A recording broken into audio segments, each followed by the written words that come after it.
Hey everyone, thanks for tuning in to the latest edition of FranCoach's Franchising 101 podcast.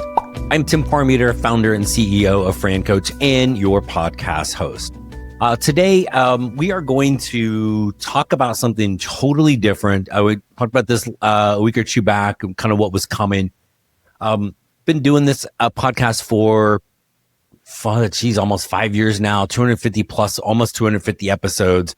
And it really try to take as much time each episode on obviously education, but showing all of the good and the positive things this industry holds in franchising, and some of the amazing stories and journeys people have taken, myself included. I didn't know the first thing about franchising 11 years ago before I got into this.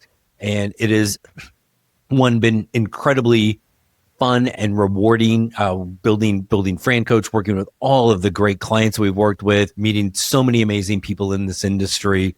I met my wife this way. It's allowed us to build this fantastic life that I really never thought possible. So I can't overstate how fantastic this has been to me personally and my family, and then being able to affect all of the lives that we've been able to do that. But that's not what today is about. Today, we're going to show you and talk about what are the three kind of real negative things in franchising, what they are, how to find them, what makes them bad, and how to kind of avoid them. Are they all three universally 100% always bad? Of course not. But people either in the industry, you either know these are the three things, and you just don't say anything about it because you're afraid or you don't want to rock the boat or whatever, or frankly, you're part of the problem, right? So it's like the old thing when you're I'm not a poker player, but they always say at a poker, if you're sitting at a table playing poker, there's always one person that's kind of the mark at the table. And if you can't figure out who the sucker is, it means it's probably you. Same thing with franchising. So we're going to talk about these three negative things, even though, again, I swear this is an amazing industry, but everything's got some warts. These are the three. So first, quick reminder of who we are. FranCoach, we are the premier franchise consulting firm. Our number one goal is we're not here to sell you anything. Our focus is to primarily and to properly educate you on franchise ownership to determine if this is the path for you. If so, then we're going to help you find your absolute best fit. Not my best fit, not another client's best fit, not my best friend that works over this franchise, your best fit. This is the most individualized and personalized process. Maybe next to getting married, focus should be all about you. That's what we do here at FranCoach. Now, I want to give you a quick little overview of franchising. Some things we probably mentioned throughout different episodes, but there are over 4,000 franchise brands in the US. These 4,000 franchises have over 800,000 individual units, whether that's a territory or a physical location. These 800,000 units employ nearly 9 million people in the United States, 9 million. And these brands and these units generate over $800 billion annually in revenue. Pretty amazing when you think in the size of that. So with all of these franchise brands and all of these units employing all of these people, bringing in all of this money, who's in charge of franchising? Yeah, I don't know either, right? So, and this is the crux of the problem. The Federal Trade Commission is theoretically, I think, involved and in charge. They oversee the FDD, the franchise disclosure document. I've been doing this for 11 years. I've never once met anyone at the Federal Trade Commission in charge of franchising. I've never even met anyone who's met anyone there. Doesn't mean they don't exist. I have this thing in my head that if we can remember the movie Office Space from the 90s, it's Milton and his red swingline staplers down in the basement of the Federal Trade Commission building. I'd like to think it's something better than that, but as we talk about some of these negatives in the industry, there are times it feels like there's either nobody in charge or the person that's asleep at the wheel, right? The other big kind of thing that we do hear and talk about a lot in franchising is the IFA, which is the International Franchise Association. They do not do regulation in any way, shape, or form. They're essentially a lobbying organization. And the IFA does amazing things to help franchisors and franchise owners in the legal capacity. Now, not all brands are members, but franchisors, even the suppliers, FranCoach, we are a supplier member of the IFA. I'm proud to be a member of this organization. But the bigger the brands pay more money, right? So good old little FranCoach and their $5,250 a year is probably a couple, maybe 3 zeros off of what McDonald's pays. So it's a lobbyist organization. Who do they listen to? Me and my $5,250 or McDonald's or these bigger firms, right? Not saying that's necessarily bad. That's just the way lobbying works. Follow the money, right? For this. So that's a little bit kind of where we are, right? So big, massive thing, all these franchise brands, all of these units, all of these employees, all of this money, and we're just out there like hoping everybody does things the right way, okay? Even within the IFA, not all, maybe about half of the brands are there. We're going to come back to them a little bit here and more, right? So, but really, there's nobody in charge. There's a big lobbying group that does what lobbyists do, and money always talks, okay? So the money's going to come back in all of these things as we talk about today. So what are these 3 things that we're talking about? The 3 kind of negatives or potential evils in franchising. So number 1 is private equity. So there is I think the technical term is crap ton of private equity money in franchising. It's all over the place, usually pretty hidden. Now, is every bit of private equity or all the private equity firms in franchising bad? No, of course not. There's a lot of amazing things that are going on.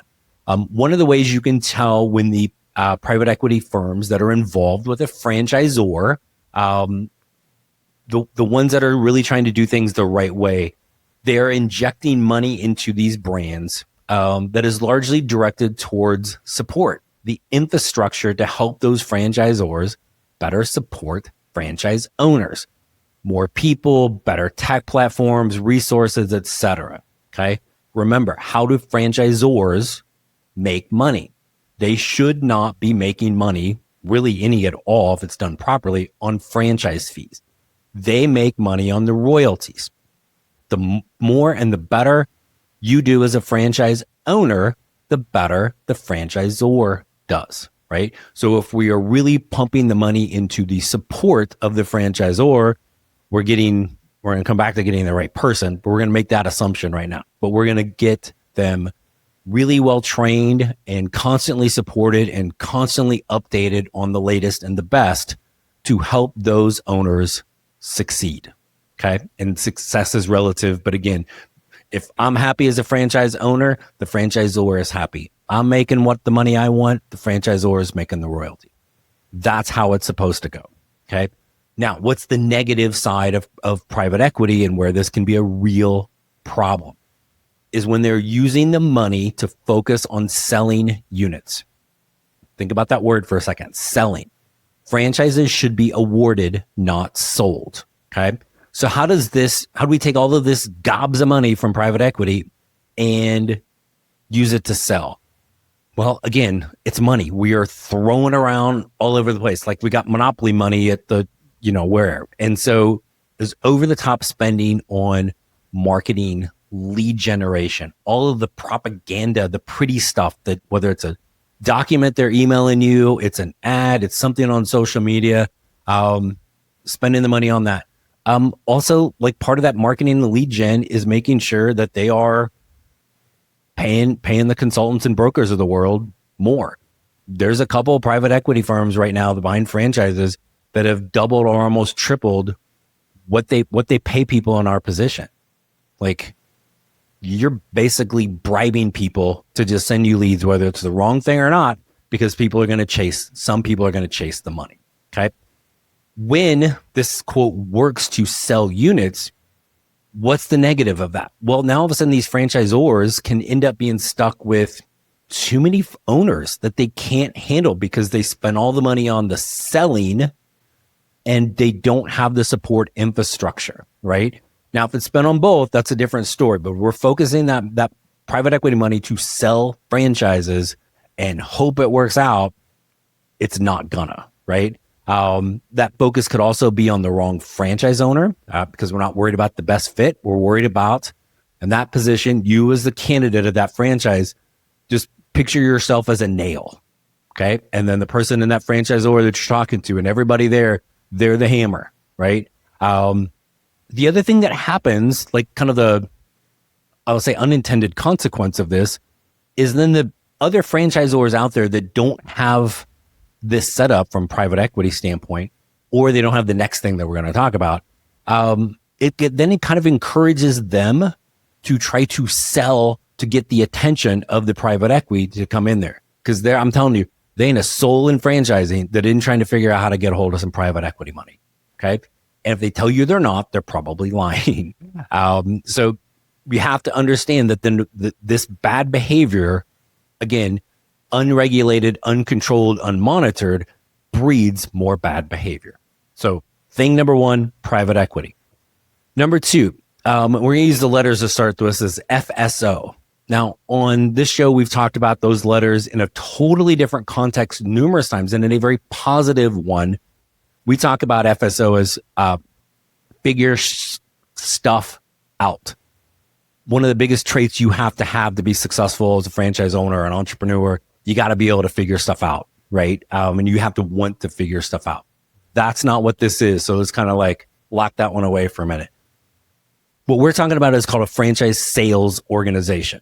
So right off the bat, think of the words that were used. Franchise sales organization. This isn't franchise awarding organization. It's not even a franchise development organization. It is sales. Okay. So why are these used? Why are these in existence? So, and again, are they all bad? Of course not. Right. But here's how it works when it's done, or the theory of this. The FSOs are going to come in to help a smaller, maybe more emerging brand, one who doesn't have the ability or the money to build out a full-on development team. And oftentimes they don't know how to do all of this, right? That founder of the franchise that's now turned it into a franchise, they know that aspect. They have no clue on this side because this is a whole different ball game, right? So then when done right, these FSOs are going to come in, right? Lay out that kind of development plan. They're going to work to find the right candidate for that franchisor, but then also understand the bandwidth, right? Does that founder and CEO of franchise X have like one person that's the entire support structure? Okay, well, we've got to be pretty cautious and conservative on the growth, right? Do they have a little bit of a team that we are growing, we are awarding relative to what we can support? Okay, that's when it's done properly. It can work really, really well. Now, what's the negative of an FSO? Well, think the S. Their focus is selling, and selling some more. Okay, this can be done in the negative standpoint completely, regardless of whether or not that franchisor can support it. It's done completely regardless of whether you are the right candidate. Again, you are the nail, they are the hammer, and it's a big ass hammer. Okay, they're also going to really oversell units for each person. Well, geez, Tim, you don't want one unit, you want 3. Oh, but if you're going to do 3, you should probably do 5. What, have you thought about 10? Without any care or regard for, do I personally have the bandwidth or management skills for multiples, right? Does it even hit my goals for multiples? Can I afford it? We don't care. Can you pay the franchise fee? I'm sure you'll figure out how to open up those other 7 down the road. But by then the FSO will be gone. They don't care, right?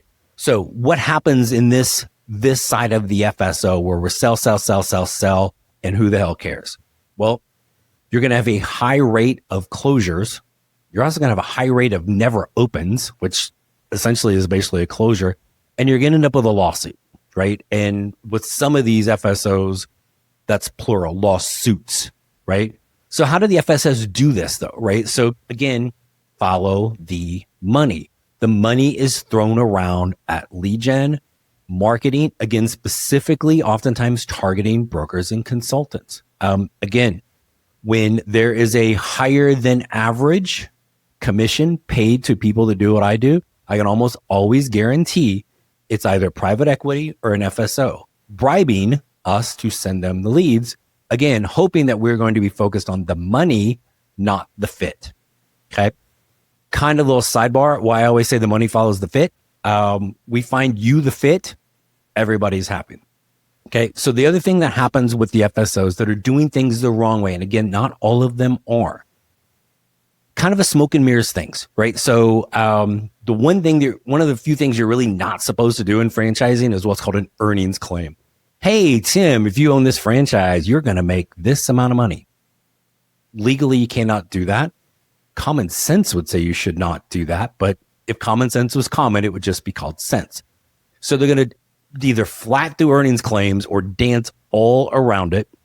Most of what they're talking, promoting the brand, is focused on the money. Okay. They're also tend to get into the FDD, especially the item 19, and manipulate, flat lie, something in here. Things like some examples of things I've seen.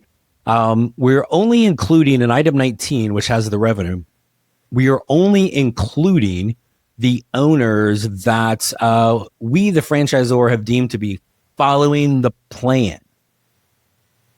Do we have any sort of like footnote on what following the plan means? Oh, it means the ones that are making the most money are clearly following the plan. These others that are struggling because we don't support them or they shouldn't have been in this brand, that doesn't care, right? So there's usually a lot of fine print with these. There's a lot of focus on the shiny object thing of like, ooh, look at the top line revenue. Don't read the footnote, right? Ooh, look at the profit margin. Don't read the footnote, right? A lot of that going on, okay? So 3 things. Number 1, private equity. Number 2, FSOs, the franchise sales organizations. What's number 3? It's brokers. Brokers, consultants, coaches, the names all go kind of synonymous. Yes, that includes me. That includes FranCoach. Okay. So the common term that's thrown around is technically broker. But by definition of what, look up broker in the dictionary. Do you remember when you used to own those? Or we're going to go to Google, right?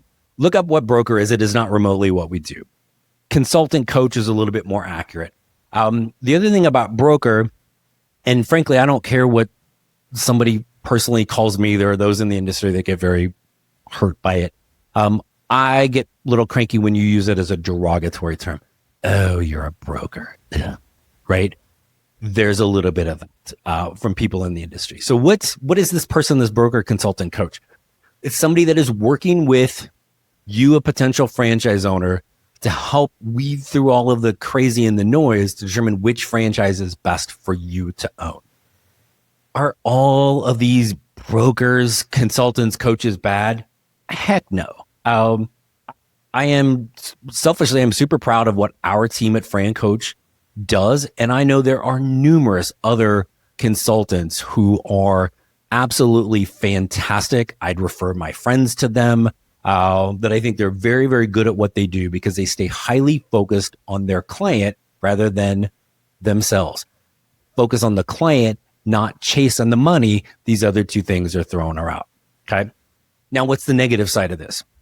Well, there is pretty much no uniformity, no little to no training. There's no oversight with this. All of us kind of in the broker consultant world, there's bigger networks that almost all of us are part of. These bigger networks all have totally different things that they do from a training standpoint. Frankly, it's usually not very good. They also don't play nicely together. Some of them not at all. So now what this does is it causes all of these groups, these networks that we're all a part of, if they can't play nicely in the sandbox, guess what? They can't rise up as one to lead any sort of change in uniformity or training or regulation, but they also can't rise up to protect the brokers and consultants who are the little guy in this, right? So the little guy, what happens to the little guy at school? You're going to get bullied and somebody's going to take your damn lunch money, right? If you don't have anybody to protect you, that's what's going to happen. So that is what happens largely in this industry. So those are our 3 things: private equity, FSOs, franchise sales organizations, and brokers, consultants. So let's I'm going to come back to all 3 of these for a second. Now, are all PE firms in franchising bad? Just a absolute heck no. I want to make sure everybody's really hearing me. Absolutely not. They are all bad. the question you need to ask is, how do you know the difference? Okay. So we need to understand a few things to figure out if this is, I'm looking at this franchise, it's got private equity money. Is it something I should be aware? Is there anything I should be aware of or be afraid of? Right. So where are they putting their money and what do they value? Does their money go basically all in support to sell? Or are they building out an infrastructure to support you, right? If you're not overwhelmed with all of the people you're meeting and all of the things that you're hearing from a support standpoint, then the money's probably not going there, okay? And then the other thing, do the private equity firms, are they focusing on growth in units sold or system-wide revenue? Again, pretty easy to figure out, sell, or I'm overwhelmed in this process by look at all of the people that are there to help me, all of the systems, all of the support, everything, okay? Now, FSOs, are all franchise sales organizations bad? No, not at all. There's some really good ones out there. The question again, how do you know the difference between the good and the bad? So beware of the ones who, again, are focused on money in this process. They're constantly telling you how much money you can make. They're talking things about top line revenue, which folks is vanity. They're talking about net profit, which is pure crap as a number. They have a very pushy sales process, right? There's a path that you should be going, right? We're driving down the highway. There's a lane, right? This should not be the fast lane for getting there, right? Not to me, good things happen in that situation, right? You're going to see a lot of fine print in item 19s of the FDD, we talked about before. And then the other thing is their history. This isn't too hard to figure out. If you're ever not sure, even if you're working with somebody else, ask me, I'll tell you. What is their history? What are the brands that they have represented? Not currently, in the past. There's a couple organizations out there that are FSOs that are like scorched earth, right? Not only are those brands, there are brands that have completely ceased to exist after working with some of these FSOs, right? So that's the franchisor and the franchise owners gone, right? And then lawsuits. Again, pretty easy things to find, okay? And then what about these pesky, awful brokers and consultants? Do we all suck? No, not at all. But again, how do you know the difference? Okay. So couple things to think about when you're working with somebody. Are they truly taking the time to get to know you? Okay. Now think about that. Oh yeah, I told him what I did and what I like. No. Like, are they just focused on what you've done and what you think you want moving forward? And again, you come in, you're like, oh, I want a fitness brand because I like working out. There's a 99% chance you will not own a fitness franchise, but that's all you're thinking about. And people that do what we do, if they're just going to hear that and not ask any other questions, you might beware, right? Couple other hidden things. Does that broker consultant have any sort of connection to the franchises they're showing you? Do they do ads for them? If so, why? There's one I just saw the other day. Here's this and service brand. Like, own this franchise. Top owner makes $3.8 million in revenue. I know what that franchise is. There's actually nothing wrong with that franchise, but that's just a flat outright lie, right? But that is a broker, small broker group that also has a partnership with that franchise, right? They're double dipping on this, right? So are they placing ads for them? If so, why? Do they work directly or indirectly for that franchisor? There are brokers out there who actually also work for franchisors. So I'm going to talk to you as a candidate and help you find the best franchise down. And then I'm showing the one that I also work for or have some connection to. Really? Now, can that be done ethically? Sure. But I sure as heck want to know that's going on so I can understand like why this one and not these other three just like it. Right. And the other thing I would always ask people is, okay, out of your last 20 deals, right? Clients you've had that have signed franchise agreement, out of those last 20, how many different franchisors were involved with that? If that's a small number, then are they focused on you or are they focused on those franchisors? And if all of a sudden out of the last 20, well, and again, you're going to talk to a lot of people who haven't done that many in their whole existence. Again, is that the right thing for you? But if all of a sudden that answer is, yeah, the last 20 people signed a franchise agreement did it with these 5. Why those 5? Was it really just small sample size and those were the best ones? Do they have some sort of connection for them? Are they part of an FSO or private equity money that's paying double or triple what everybody else is paying? I would want to know those if I was in that situation. Okay. And just if you're sitting there going, all right, there, Baldy, what about FranCoach? Well, I'm glad you asked. Out of our last 20 clients that have signed franchise agreements, it's been with 18 different franchisors.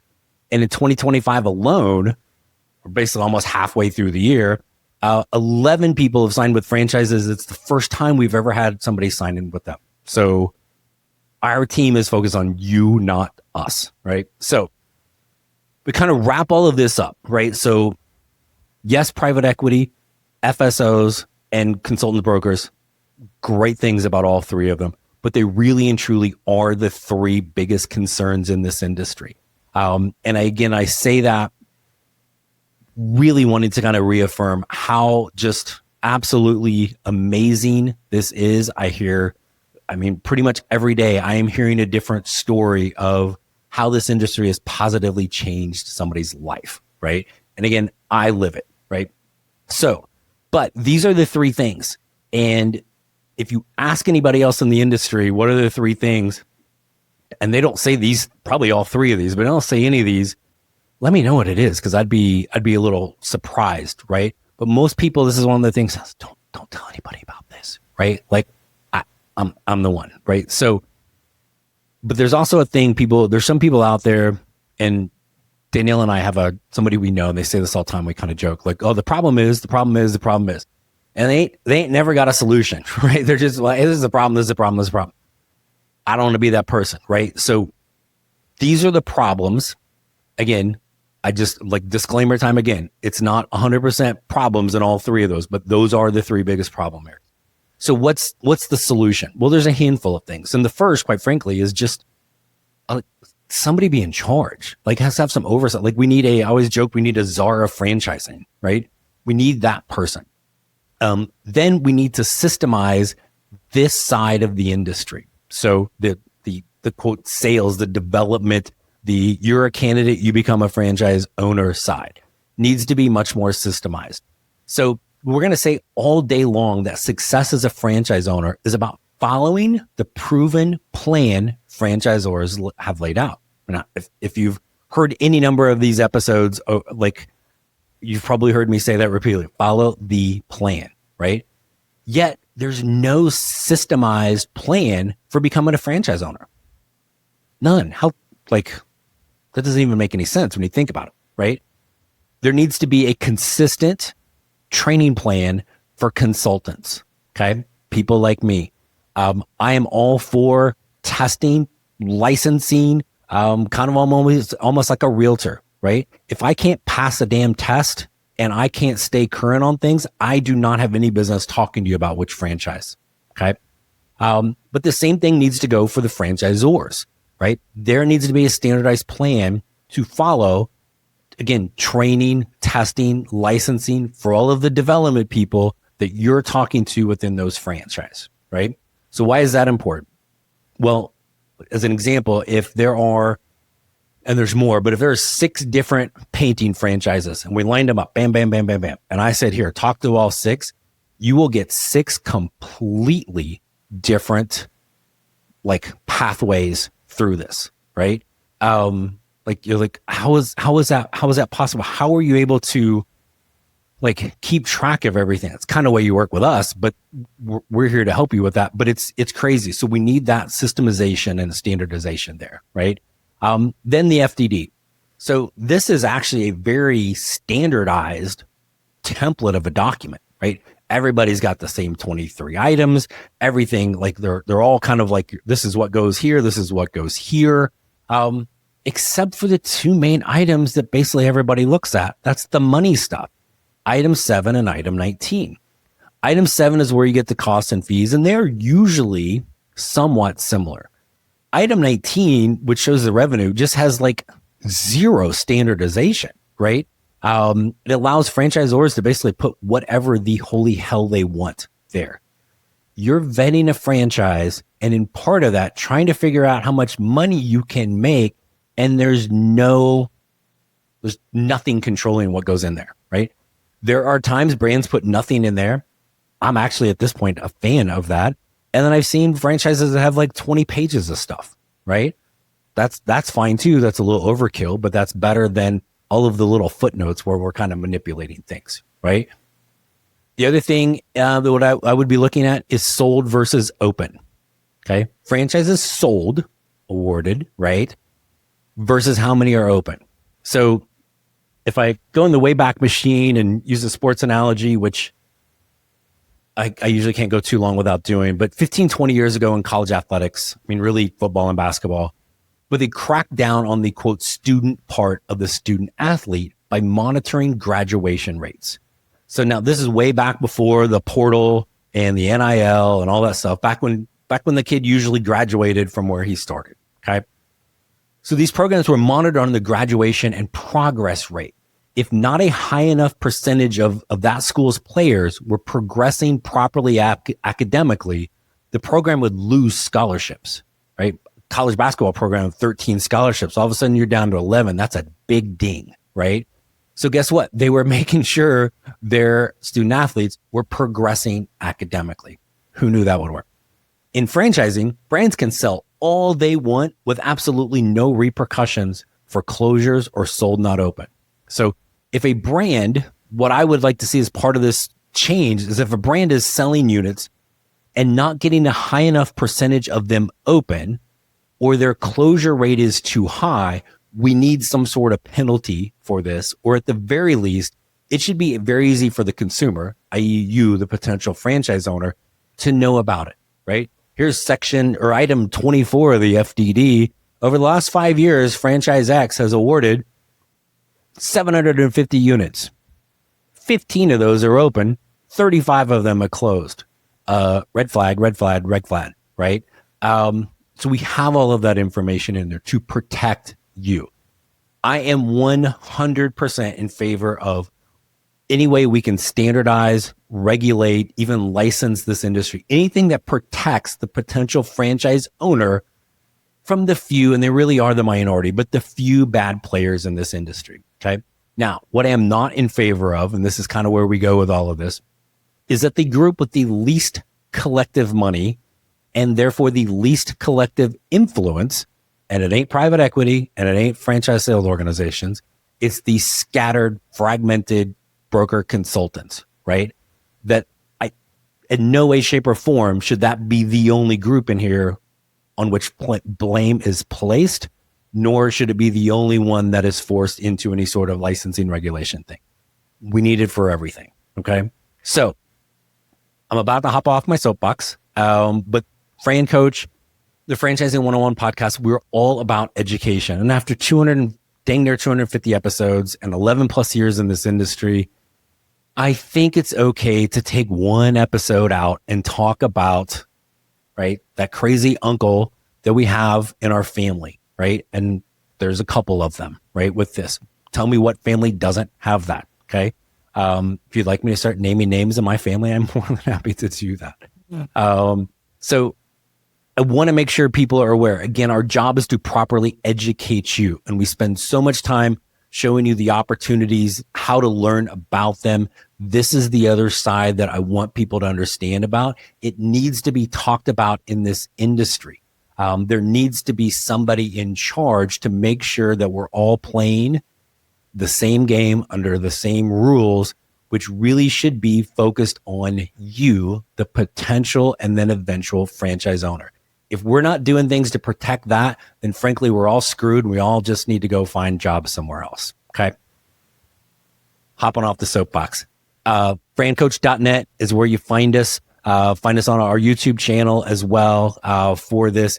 If you're ready to explore franchise ownership, ask me any of these tough questions that we talked about today. Please bring it. Okay.